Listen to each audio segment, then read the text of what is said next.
Today I wanted to show off some of the latest features and devices on this system. I've made some changes to the system that I have never incorporated into a system before in my 7 or 8 years of collecting. So welcome to System Test 7.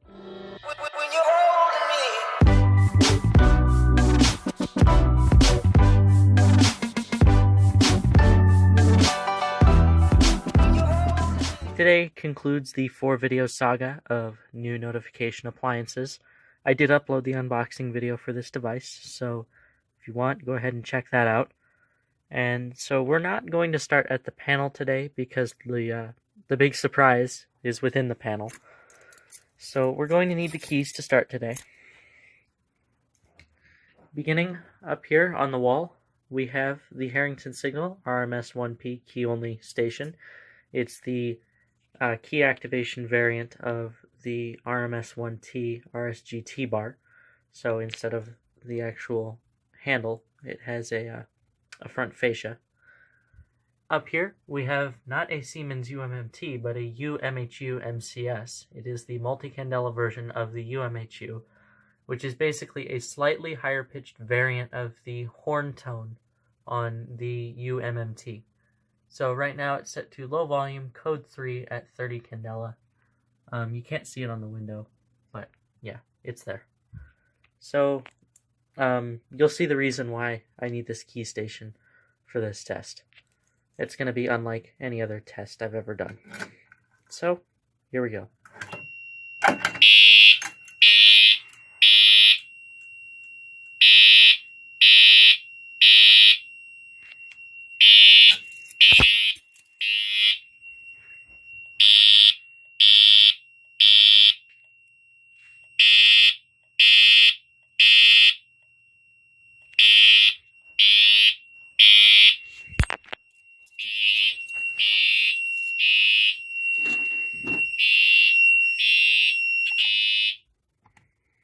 Okay, as you can see, the system's a little stuck right now.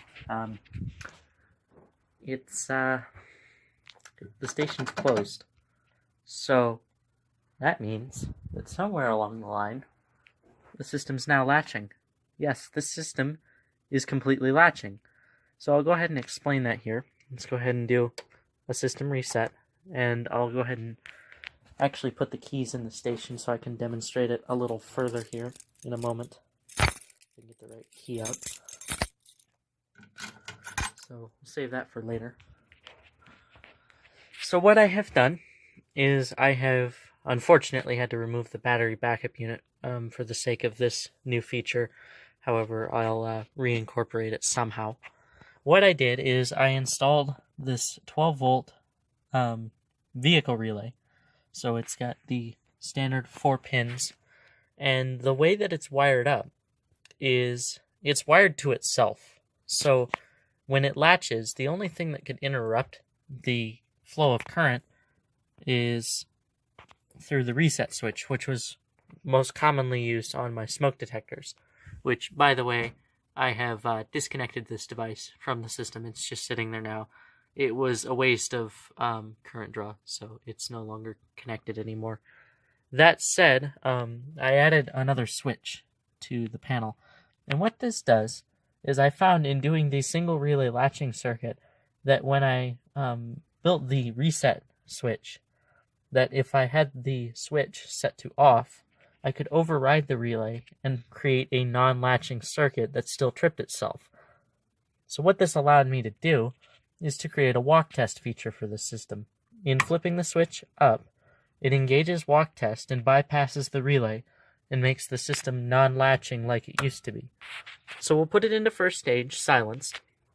Actually, that's kind of redundant. You don't even need to silence it.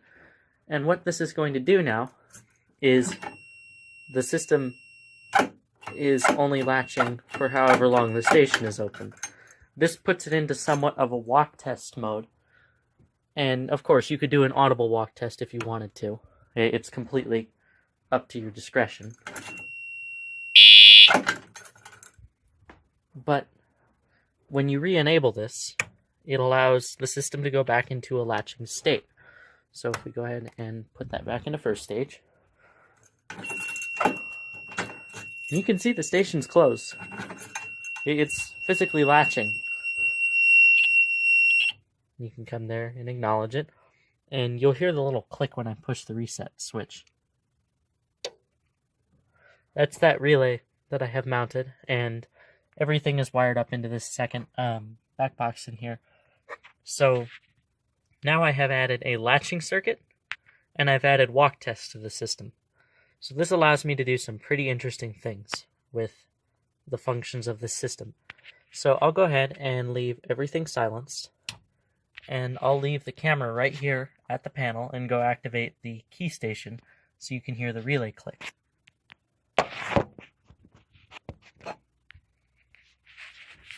Actually,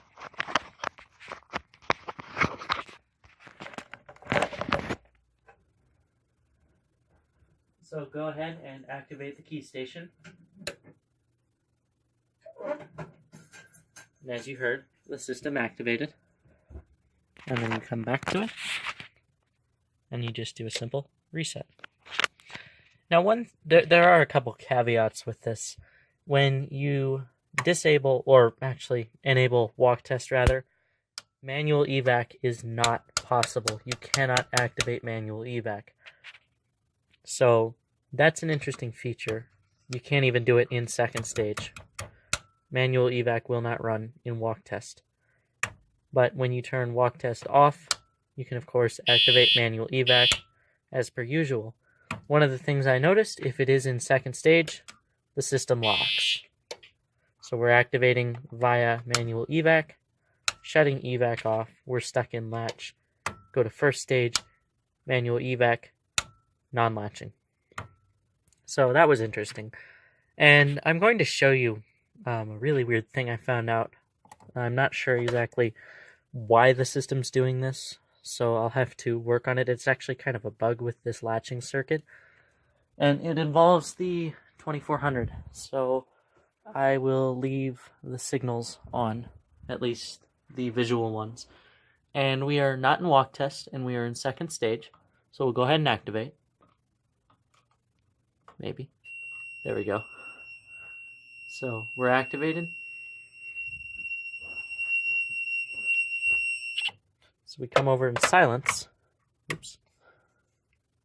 The system does not reset. You cannot get the system to reset. You put it in first stage. Will not reset. Put it into walk test. It will not reset. Walk test first stage. No reset. Try to simulate a latching circuit. No reset possible. The only way I have found to reset this system is by powering the entire system down. So I'm not really sure what's going on there. I think it has something to do with this box. There might be some contacts in there touching between the normally closed and normally open sides of the initiating device circuit. However, I'll have to look into that at a further date. So the only way to really reset this is to do a complete power cycle of the system. And it comes back on, everything works. I'm not sure why only the smoke detectors do that, because as you saw with the key station, it's completely resettable. I don't know why the smoke detector circuit does that. So I'm going to have to look into that and see why exactly it's doing that. I have a feeling it's something in that lower box. But that will about do it for this system test and the last of the 4 new devices. I hope you enjoyed the latching circuit that I went ahead and put together. Quick shoutouts go to IceBot on YouTube for finding me the manual to the UMHU, and a shout out to Robert Aslin for reminding me to integrate a latching circuit. He wanted a shout out on the Fire Alarm Discord, so I went ahead and told him I would do that. The links to both of their channels are in the description below, and I would like to thank them for their continued interest in my content.